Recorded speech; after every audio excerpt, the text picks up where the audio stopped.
कर्मचारी राज्य बीमा निगम ने मनाया 75वां स्थापना दिवस। कर्मचारी राज्य बीमा निगम ने अपना 75वां स्थापना दिवस मनाया। निगम के संयुक्त निदेशक धर्मवीर सिंह ने निगम के वर्ष भर की गतिविधियों पर प्रकाश डाला। उन्होंने बताया कि निगम ने वर्ष भर पनधारियों के लिए बेहतर कार्य किया, जिसके कारण मंगलवार को न्यू दिल्ली के भारत मंडपम भवन में क्षेत्रीय निदेशक कर्नल मंजीत कटोच को राष्ट्रीय स्तर की रनर अप ट्रॉफी से नवाजा गया। धर्मवीर सिंह ने कहा कि हिमाचल में पहले ESIC 8 जिलों में थी, लेकिन अब बचे हुए जिले कुल्लू, कांगड़ा, किन्नौर, चंबा व लाहौर स्पीति में भी लागू कर दिया गया है। प्रदेश में बद्दी में मॉडल अस्पताल व परवाणु में अस्पताल था, लेकिन अब कालाअंब में निगम ने अपना अस्पताल चालू कर दिया है, जिससे सिरमौर के लोगों को घर द्वार पर स्वास्थ्य सुविधाएं मिलेंगी। ऊना के हरोली में भी निगम की ओर से अस्पताल निर्माण का कार्य चल रहा है। न्यू चंडीगढ़ के भाभा कैंसर सेंटर को निगम ने उद्योगों के कर्मचारियों व उनके आश्रितों के लिए निःशुल्क टाई अप किया है। स्टार न्यूज प्लस के लिए हिमाचल प्रदेश के बद्दी से सतीश जैन की ये रिपोर्ट। यहाँ आए तो एक ऐसे व्यक्ति विशेष की इमेज बनी कि इंस्ट्रक्शन बहुत ज्यादा होती है, खोज बहुत ज्यादा कर लेते हैं, खाते भी खुला लेते हैं, लेकिन साथ साथ में मुझे एक बात बड़ी ठीक लगी कि भी जैसे अभी ये जो स्कीम खुली है ESIC की, कि आप अगर आज भी बता देंगे तो आज से आपका नंबर चालू हो जाएगा और पिछला कोई भी आपकी तरफ ध्यान नहीं दिया जाएगा। तो ऐसी एक केस मेरे विचार में ये लाए कि सर एक ऑर्गेनाइजेशन है, 500 आदमी है वहां पर, आज 2 साल से इन्होंने कोई भी कवर नहीं किया था। आज मैंने यहाँ पर आया हूँ, मैंने इनको यही ऑफर दी है कि भैया पहले की छोड़ दो, आगे से कवरेज करना। क्यों मेरा मकसद ये है कि जो अगर मैं इनकी रिकवरी डाल भी दूंगा तो जो आने जो व्यक्ति कष्ट जो आपका जिसको ये बेनिफिट मिलना है उसको पिछला बेनिफिट तो मिलेगा नहीं। तो ये जो आज ये आई तो देवव्रत यादव भी आज यहाँ है, ये बड़ी बातचीत जानते हैं ESI की, और समस्त कंपनी से आए हुए अधिकारीगण, मेरे परम मित्र और पत्रकार बंधु।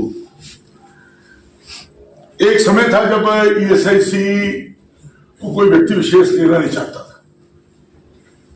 लोग कहते थे ये दंड स्वरूप कोई ऐसा प्रावधान सरकार ने किया है, लेते हैं देते कुछ नहीं है। धीरे धीरे हम इनमें संशोधन होते गए हैं। तो ESI एक्ट 1948 में बन गया, लेकिन इसका एक्चुअल जो शुरुआत थी 1952 में कानपुर शहर से हुई थी।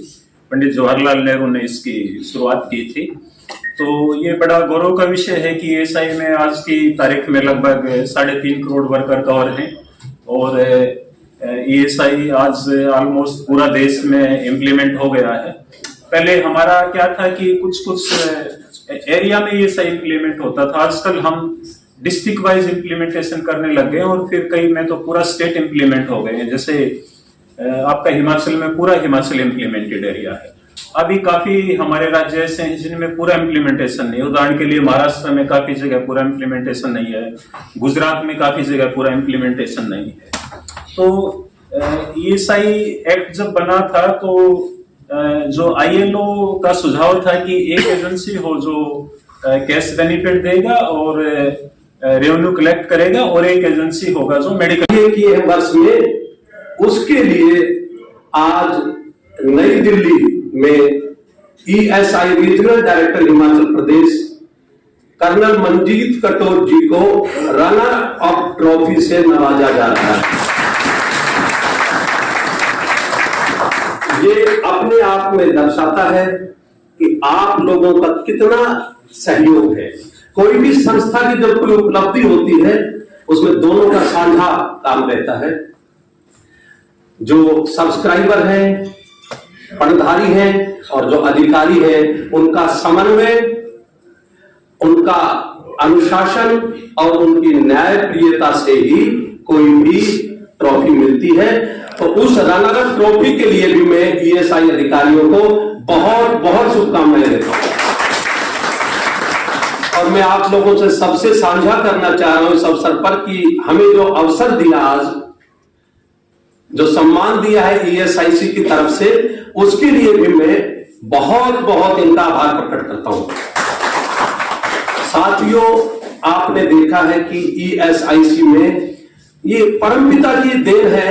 जब से ESIC हिमाचल प्रदेश क्षेत्रीय कार्यालय बना, यहां पर एक से एक बेहतरीन अधिकारी आए हैं। आप यकीन करना, जैसे छांट के क्रीम देते हैं, ईएसआई हिमाचल प्रदेश में एक से एक बेहतरीन अफसर आए हैं, नमूना आपके सामने है। और मैं आपको बता दूं, पूरे हिंदुस्तान में ये एक ही क्षेत्र है जहां पर किसी भी मजदूर ने कोई इस वर्ष में निगम के खिलाफ कोई कोर्ट केस नहीं किया है। और जो एम्प्लॉयर्स हैं, आप लोग हैं, आप लोगों की तरफ से भी छोड़ के कंट्रीब्यूशन को किसी प्रकार का कोई कोर्ट केस नहीं किया है। बहुत बड़ी उपलब्धि है। अभी वाईएस गुरीरे जी थे यहां पर जो बता रहे थे कि मेडिकल साइड का कोई शक नहीं, थोड़ा सा ढीला था ईएसआई मॉडल हॉस्पिटल काठा में, लेकिन ईएसआई मॉडल हॉस्पिटल काठा के जो चिकित्सा अधीक्षक हैं डॉक्टर सुमति, उप चिकित्सा अधीक्षक, और इसी समय के साथ साथ आगे के लिए काफी सारे ईएसआईसी में बदलाव भी आने वाले हैं। जैसे कि अभी गवर्नमेंट ने 4 जो लेबर कोड हैं, जिसमें से एक कोड ऑन सोशल सिक्योरिटी भी है, उनको लागू कर दिया है।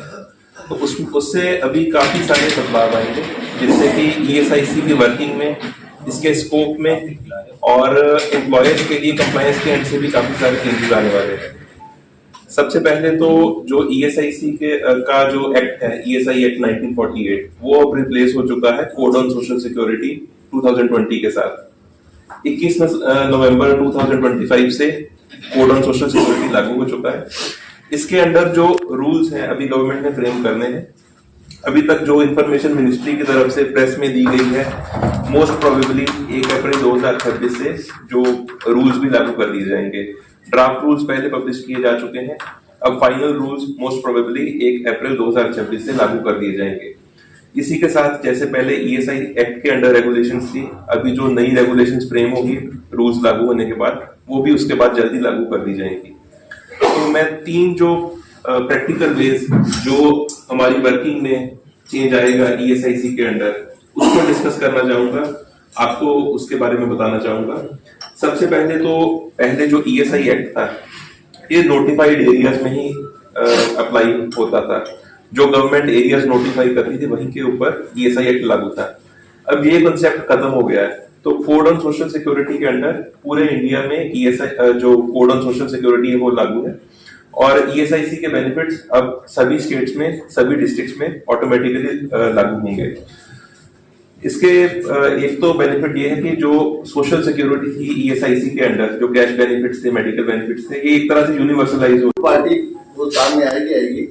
अदरवाइज मेरा 18 साल का अनुभव है, जिसमें मैंने जो अनुभव किया था 2008 से, और ये बात गुलेरिया जी ने भी स्टार्टिंग में बोली थी, इस बात को बार बार बोलना ठीक नहीं, लेकिन ये सच्चाई है कि आज अगर बद्दी हिमाचल प्रदेश इस क्षेत्र में अगर ईएसआईसी इस यौवन पे है कि जिसका इतना बड़ा कंट्रीब्यूशन जो सर धर्मवीर जी सर ने बताया था कि 38,000 से शुरू हुई और 4 लाख पहुंच गई, तो मैं किसी व्यक्ति विशेष की कोई बढ़ाई नहीं करना चाह रहा, लेकिन मेरा निजी अनुभव जो 18 साल से मैं जिस कंपनी में प्लांटेड हूं, मैंने देखा है कि आज उस यौवन पर पहुंचाने वाले अगर कोई है तो है श्री देवर जी यादव, जिन्होंने हर कंपनी में ऐसा डंडा बरसाया, ऐसी ट्रेनिंग दी कि उसका नुकसान कुछ नहीं हुआ, लेकिन वो अवेयरनेस उसमें आ गई और हर आदमी को लगा कि ये वास्तव में ऐसा करना चाहिए। क्योंकि आज सर मैं मेरी खुद की व्यक्तिगत पर्सनल जो फैक्ट्री है उसका अनुभव बताता हूँ, 101% वर्कर मेरे ईएसआईसी और पीएफ में अपडेट है। और हमारी बहुत छोटी सी यूनिट है, और मेरे को जहां तक ध्यान है कि मैं 2 लाख रुपए महीने का कंट्रीब्यूशन दोनों का मिला के ईएसआईसी को जाता है। और शायद मेरे को ये भी इस बात का गर्व है कि मेरा एक भी वर्कर, चाहे वो कितना भी बीमार हुआ, चाहे कैंसर से हुआ या कुछ भी हुआ, उसने 1 पैसे की तकलीफ नहीं पाई। ईएसआईसी के थ्रू जितना बेनिफिट उसको मिलना चाहिए, ठीक है, हमारी एचआर हेड भी एक्टिव है, वो किसी भी लेवल पे जाती है।